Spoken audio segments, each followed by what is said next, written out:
जीवन एक मेला है जिसमें सुख दुख के झमेले लगे रहते हैं। हर व्यक्ति के जीवन में एक ऐसा कठिन समय भी आता जब व्यक्ति निराश हो जाता है। ऐसे समय पर यदि धैर्य से काम लिया जाए और खुद को प्रेरित करके रखा जाए तो सफलता भी आपकी दहलीज पर दस्तक देती है। भगवान श्री कृष्ण ने श्रीमद्भागवत गीता जी के निर्मल ज्ञान प्रकाश से पार्थ की परेशानियों का तमस मिटाया था। माध्यम से आप कठिन समय में प्रेरणा से भर देने वाले श्री कृष्ण के विचारों को सुन पाएंगे। श्रीमद्भगवत गीता के अनमोल वचन के माध्यम से आप भगवान कृष्ण के विचारों को समझ पाएंगे, जो कुछ इस प्रकार है। जो अपने कर्म के फल के प्रति आसक्ति को नहीं छोड़ सकते, वे मार्ग से कोसों दूर हैं। अपनी इच्छा की शक्ति से अपने आप को नया आकार दें, अपने आप को कभी भी स्वेच्छा से नीचा न होने दें। इच्छा ही आत्मा की एकमात्र मित्र है और इच्छा ही आत्मा की एकमात्र शत्रु है। जिन्होंने खुद को जीत लिया है, उनके लिए इच्छा एक मित्र है, लेकिन यह उन लोगों का दुश्मन है जिन्होंने अपने भीतर आत्मा को नहीं पाया है। सर्वोच्च वास्तविकता उन लोगों की चेतना में प्रकट होती है जिन्होंने खुद को जीत लिया है।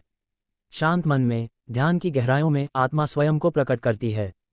स्वयं के माध्यम से स्वयं को देखकर एक आकांक्षी पूर्णता के आनंद और शांति को जानता है। कोई भी जो अच्छा काम करता है उसका कभी भी बुरा अंत नहीं होगा, न तो यहाँ और न ही आने वाले युग में। गंभीर तपस्या और ज्ञान मार्ग से ध्यान श्रेष्ठ है। मुझ पर अपना मन लगाकर योग के अभ्यास से स्वयं को अनुशासित करो। मैं उन लोगों के लिए हमेशा मौजूद हूँ जिन्होंने मुझे हर प्राणी में महसूस किया है। व्यक्ति जो चाहे बन सकता है, यदि वह विश्वास के साथ इच्छित वस्तु पर लगातार चिंतन करे। मन बहुत चंचल है, जो इंसान के दिल में उथल पुथल कर देता है। जैसे वे मेरे पास आते हैं, वैसे ही मैं उन्हें ग्रहण करता हूँ। सभी पथ पार्थ मानव को मेरी ओर ले आते हैं। इंद्रियों से मिलने वाला सुख पहले तो अमृत जैसा लगता है, लेकिन अंत में यह विष के समान कड़वा होता है। जब ध्यान में महारत हासिल हो जाती है तो मन हवा रहित स्थान में दीपक की लौ की तरह अडिग रहता है। हे अर्जुन, तीनों लोकों में मेरे पाने के लिए कुछ भी नहीं है और न ही कुछ ऐसा है जो मेरे पास नहीं है। मैं अभिनय करना जारी रखता हूँ, लेकिन मैं अपनी किसी जरूरत से प्रेरित नहीं हूँ। कर्म मुझ पर इसलिए नहीं टिकते क्योंकि मैं उनके परिणामों से जुड़ा नहीं हूँ। जो लोग इसे समझते हैं और इसका अभ्यास करते हैं, वे स्वतंत्रता में रहते हैं। ज्ञान की भेंट किसी भी भौतिक भेंट से बेहतर है, क्योंकि सब कामों का लक्ष्य आत्मिक बुद्धि है। जैसे आग की गर्मी लकड़ी को राख कर देती है, वैसे ही ज्ञान की आग सभी कर्मों को भस्म कर देती है। अपना काम हमेशा दूसरों के कल्याण को ध्यान में रखकर करें। अप्राकृतिक कर्म बहुत तनाव पैदा करता है। हर व्यक्ति का विश्वास उसकी प्रकृति के अनुसार होता है। मैं उन्हें ज्ञान देता हूँ जो सदा मुझसे जुड़े रहते हैं और जो मुझसे प्रेम करते हैं। मेरी कृपा से कोई सभी कर्तव्यों का निर्वाह करते हुए भी बस मेरी शरण में आकर अनंत अविनाशी निवास को प्राप्त करता है। बुद्धिमान व्यक्ति कामुक सुख में आनंद नहीं लेता। जो कार्य में निष्क्रियता और निष्क्रियता में कार्य देखता है, वह एक बुद्धिमान व्यक्ति है। मैं धरती की मधुर सुगंध हूँ, मैं अग्नि की ऊष्मा हूँ, मैं ही सभी जीवित प्राणियों का जीवन भी और मैं ही सन्यासियों का आत्मसंयम हूँ। तुम उसके लिए शोक करते हो जो शोक करने के योग्य नहीं है, और फिर भी ज्ञान की बातें करते हो। बुद्धिमान व्यक्ति ना जीवित और ना ही मृत व्यक्ति के लिए शोक करते हैं। बुद्धिमान व्यक्ति को समाज कल्याण के लिए बिना आसक्ति के काम करना चाहिए। कर्म मुझे बांधता नहीं, क्योंकि मुझे कर्म के प्रतिफल की कोई इच्छा नहीं। विद्यार्थियों को प्रेरित करने वाले श्री कृष्ण के विचार के माध्यम से आप विद्यार्थियों को प्रेरित करने वाले श्री कृष्ण के विचार पढ़ पाएंगे, जो कुछ इस प्रकार है। कर्म योग वास्तव में एक परम रहस्य है। कर्म उसे नहीं बांधता जिसने काम का त्याग कर दिया है। अपने अनिवार्य कार्य करो, क्योंकि वास्तव में कार्य करना निष्क्रियता से बेहतर है।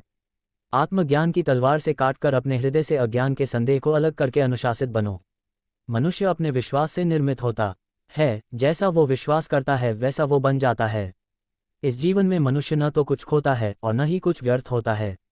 मन अशांत है और उसे नियंत्रित करना कठिन है, लेकिन अभ्यास से इसे वश में किया जा सकता है। केवल मन ही किसी का मित्र और शत्रु होता है। व्यक्ति या जीव का कर्म ही उसके भाग्य का निर्माण करता है। जब मानव अपने कार्य में आनंद खोज लेता है तब वह पूर्णता प्राप्त कर लेता है। नर्क के 3 द्वार वासना, क्रोध और लालच हैं। क्रोध से भ्रम पैदा होता है, भ्रम से बुद्धि व्यग्र होती है, जब बुद्धि व्यग्र होती है तब तर्क नष्ट हो जाता है, जब तर्क नष्ट होता है तब व्यक्ति का पतन हो जाता है। सदैव संदेह करने वाले व्यक्ति के लिए प्रसन्नता ना इस लोक में है ना ही कहीं और। मन की गतिविधियों, होश, श्वास और भावनाओं के माध्यम से भगवान की शक्ति सदा तुम्हारे साथ है और लगातार तुम्हें बस एक साधन की तरह प्रयोग करके सभी कार्य कर रही है। ज्ञानी व्यक्ति ज्ञान और कर्म को एक रूप में देखता है, वही सही मायने में देखता है। प्रबुद्ध व्यक्ति के लिए गंदगी का ढेर, पत्थर और सोना सभी एक समान हैं। निर्माण केवल पहले से मौजूद चीजों का प्रक्षेपण है।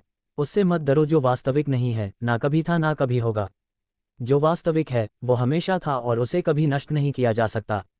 जन्म लेने वाले के लिए मृत्यु उतनी ही निश्चित है जितना कि मृत होने वाले के लिए जन्म लेना, इसीलिए जो अपरिहार्य है उस पर शोक मत करो।